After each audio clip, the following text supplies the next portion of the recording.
BSc part third की आज की क्लास में हम पढ़ने जा रहे हैं। आज का हमारा टॉपिक है इलेक्ट्रॉनिक ऊष्मा चालकता। इलेक्ट्रॉनिक ऊष्मा चालकता को हम स्टडी करेंगे। इलेक्ट्रॉनिक ऊष्मा चालकता के अंतर्गत हम जानते हैं कि जो धातुएं होती हैं, मेटल्स होते हैं, उनमें जो ऊष्मा का जो संचरण है वो इलेक्ट्रॉन्स और फोनॉन के दोनों के द्वारा होता है। लेकिन जो नॉन मेटल्स होते हैं उनमें जो ऊर्जा का संचरण है, ऊर्जा का जो संचरण होगा वो केवल और केवल फोनॉन के माध्यम से होता है। लेकिन यहाँ हम देखते हैं कि जो अधिकांश धातुएं होती है, अधिकांश मेटल्स होते हैं, वहाँ पर जो इलेक्ट्रॉनों के का जो योगदान है ऊष्मा संचरण में, वो कहीं न कहीं जो फोनॉन है उनकी तुलना में क्या होता है, अधिक होता है। तो हम देख सकते हैं कि जो मुक्त इलेक्ट्रॉन है वो यादृच्छिक रूप से गति करते हुए ऊर्जा को जो है एक जगह से दूसरी जगह स्थानांतरित करते हैं। अब यहाँ जो इलेक्ट्रॉन है उन इलेक्ट्रॉन्स की जो गति होगी उस पर हम बात करते हैं। जो ये तो हो गई हमारे पास इलेक्ट्रॉन्स के कारण ऊष्मा संचरण गुणांक, और ये जो हमारे पास फोनॉन है उनके कारण ऊष्मा चालकता गुणांक। जो कुछ धातुएं होती है उनमें मैंने समझा दिया कि जो चालकता गुणांक है इलेक्ट्रॉन्स का वो अधिक होता है इसकी तुलना में, फोनॉन की तुलना में। अब जो इलेक्ट्रॉन्स है, इलेक्ट्रॉनों का जो इसमें यादृच्छिक गति करने वाले जो इलेक्ट्रॉन्स हैं, उन इलेक्ट्रॉनों का जो वेग होगा वो वेग होगा half mvf is equal to EF के रूप में यहाँ रहता है। ये फर्मी ऊर्जा कहलाती है, फर्मी ऊर्जा के इक्वल होता है। ये फर्मी ऊर्जा तल में जो है इन इलेक्ट्रॉन्स का जो है वेग है।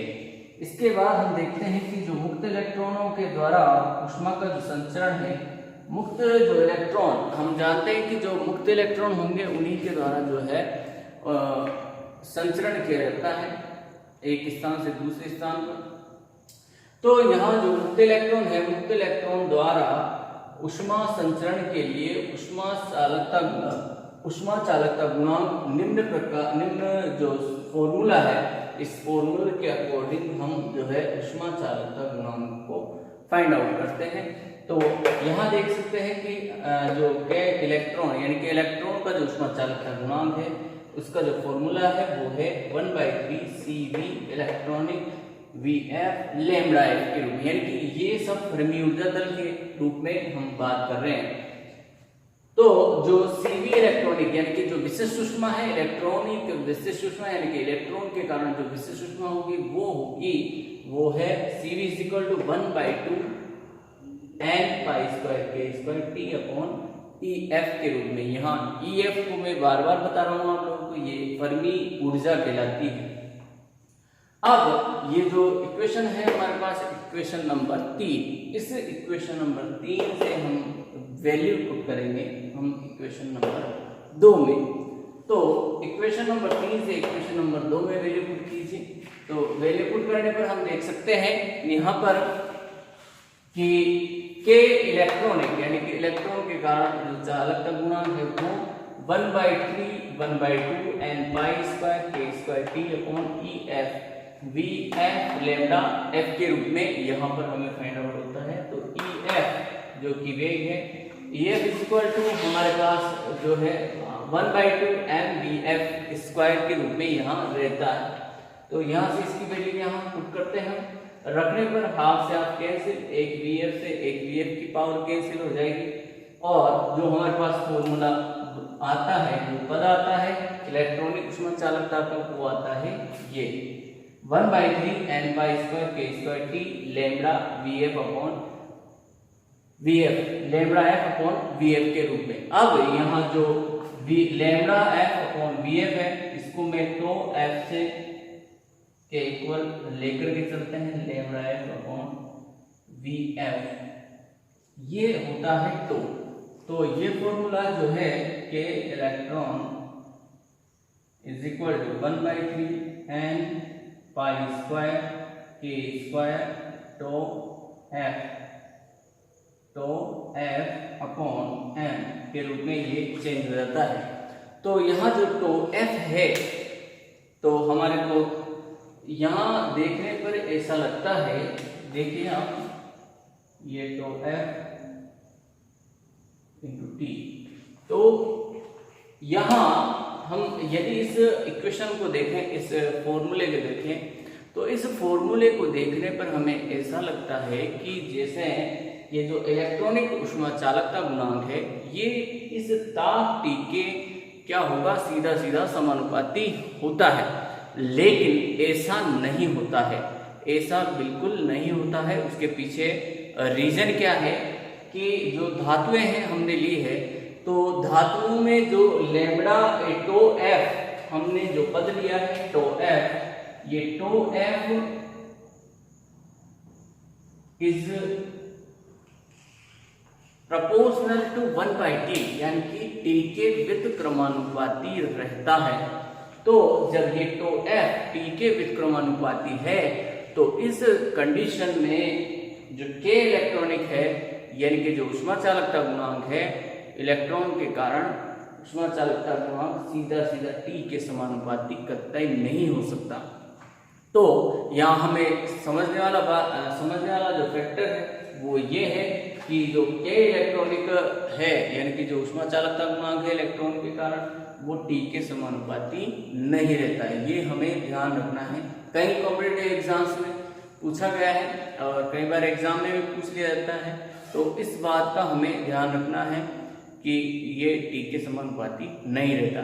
इसलिए ये जो है के इलेक्ट्रॉनिक, यानी कि इलेक्ट्रॉन के कारण जो ऊष्मा चालकता गुणांक है, वो ताप टी पर निर्भर नहीं करता है। आज की इस क्लास में हम आगे बढ़ते हैं। तो अब हम पढ़ने जा रहे हैं सतत माध्यम में कंपन विधाएं। सतत माध्यम में कंपन विधाएं क्या रहेंगी? तो जैसा कि हम जानते हैं कि एक विमीय जो दोलित्र होता है, एक विमीय दोलित्र में जो तरंग उपस्थित होती है, वह तरंग दो स्थितियों के बीच में जो है अप्रगामी रूप से अप्रगामी तरंग की भांति होती है। यानी कि एक विमीय जो दोलित्र है, उसमें जो तरंग है वह दो स्थितियों के मध्य जो है अप्रगामी तरंग के रूप में उपस्थित होती है, तथा सिरों पर जो है हमेशा निष्पन्द बनते हैं। सिरों पर क्या बनते हैं? हमेशा निष्पन्द बनते हैं।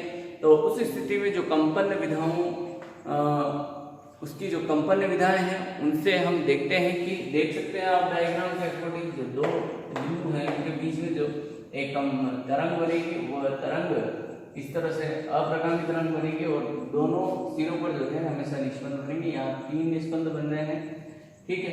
तो यहाँ अब हम बात करते हैं जालक लंबाई की। तो जालक लंबाई L, इसकी जो जालक लंबाई होगी वो होगी L = n π/k के रूप में, और n = हम यहाँ n 1 2 3 जो प्रकृत संख्या है वो हम ले लेंगे।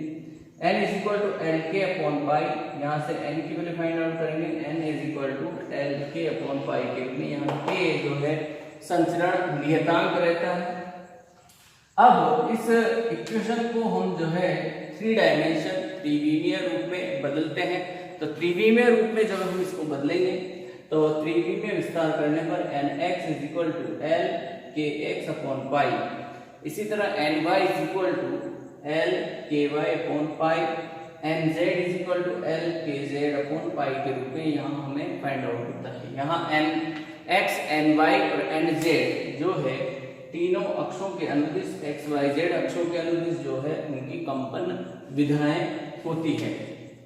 अब इस तरह से हम जो है एक त्रिविमीय कार्टेशियन कोऑर्डिनेट सिस्टम एक गोला मान सकते हैं। एक गोले का एक भाग है और गोले के जो उसकी मोटाई है वो है dn के रूप में। ये उस गोले की त्रिज्या हो जाएगी, रेडियस हो जाएगी n के रूप में। तो अब हम बात करते हैं गोले के लिए। तो यदि यह है एक कार्टेशियन कोऑर्डिनेट सिस्टम में जो त्रिविमीय निर्देश तंत्र है, उस त्रिविमीय निर्देश तंत्र में जो गोले का समीकरण होता है, उसके अकॉर्डिंग nx जो गोले का समीकरण है वो ये है nx², ny² nz² n² के रूप में।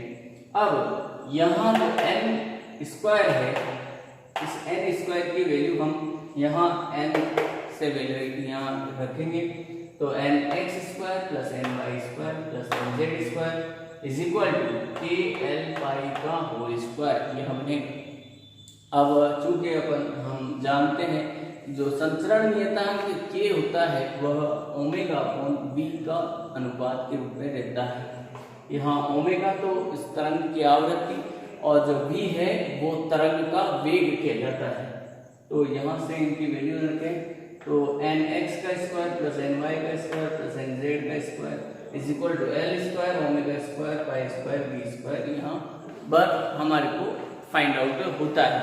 इसके बाद हम देखते हैं कि 0 से ओमेगा आवृत्ति के मध्य 0 से ओमेगा आवृत्ति के जो है बीच में हम कंपन विधाओं की जो संख्या लेंगे वो होगी 1/8 4/3 पाई n की पावर 3 के रूप में रहती है।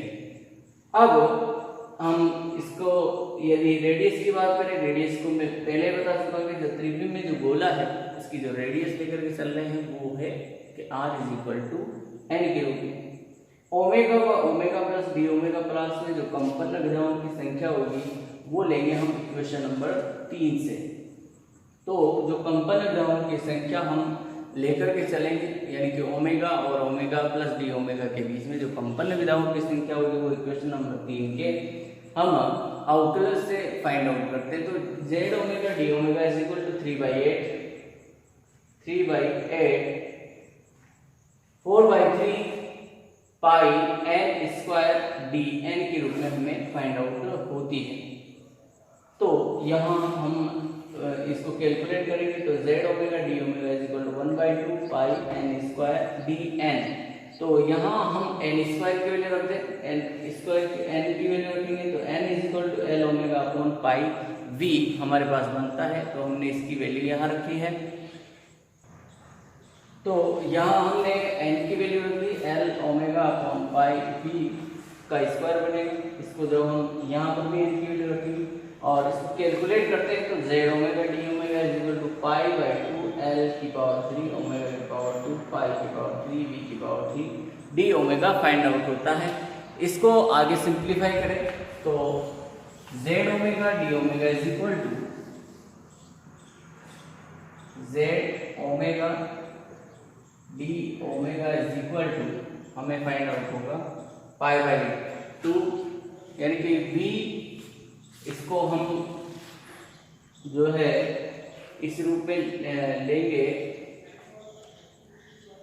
v ओमेगा, क्योंकि जो l की पावर 3 है उसको हम आयतन के रूप में ले सकते हैं। चूंकि जो l की पावर 3 है वो हम आयतन ले सकते हैं, गोले का आयतन यहाँ हम ले सकते हैं कि ये इस गोले का आयतन है।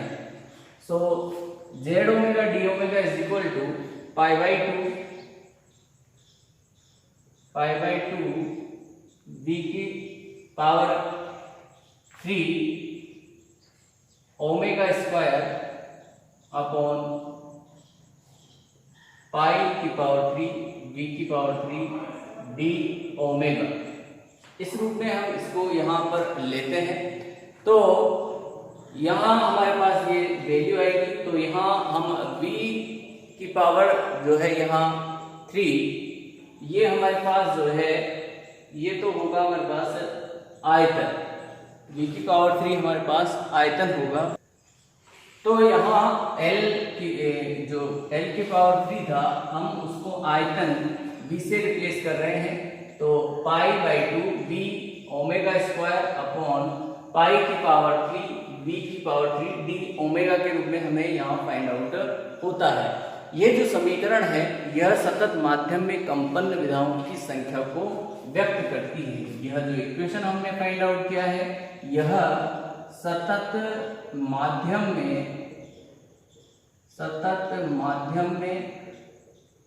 कंपन विधाओं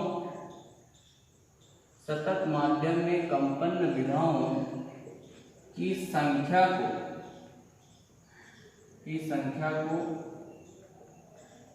व्यक्त करती है।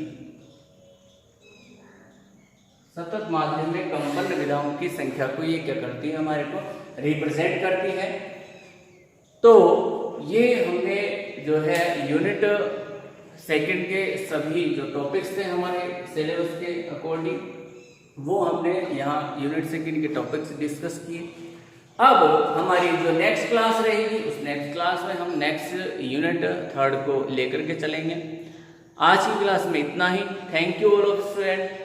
और चैनल को आप लाइक एंड सब्सक्राइब करें, शेयर करें, ताकि आपको जो है नया जो भी वीडियो अपडेट होकर के डलता है वो आपको जो है पता चल जाए और आप उसको जो है पढ़ करके स्टडी करके और ज़्यादा से ज़्यादा जो है बीएससी की क्लास में आप जो है इसका फ़ायदा उठा सकें।